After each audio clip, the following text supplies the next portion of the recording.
దీక్షగా 42 రోజులు శివాలయానికి ఎవ్వరికీ చెప్పద్దు. ప్రదోష వేళలో వెళ్ళి శివ ప్రదక్షిణం చేసి మీరు ఏమీ చెప్పకండి. మీరు చెప్పగలిగినంతసేపు శివాలయం అరుగు మీద కూర్చుని శివ శివ శివ శివ శివ శివ ఇదొకటే. ఒక 42 రోజులు ఈ దరిద్రాన్ని మీ కష్టాల్ని అనుభవించి చూడండి అన్నాడు.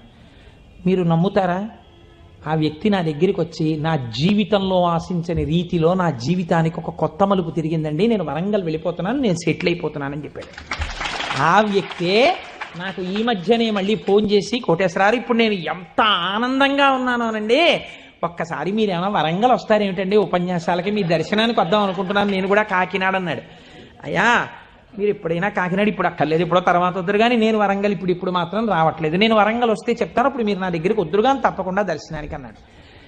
కళ్యాణి అందులో అంటారే, ఏతి జీవంతిమానందో నరం వర్ష శతాదపి అంటుంది సుందరకాండ. 100 ఏళ్ళు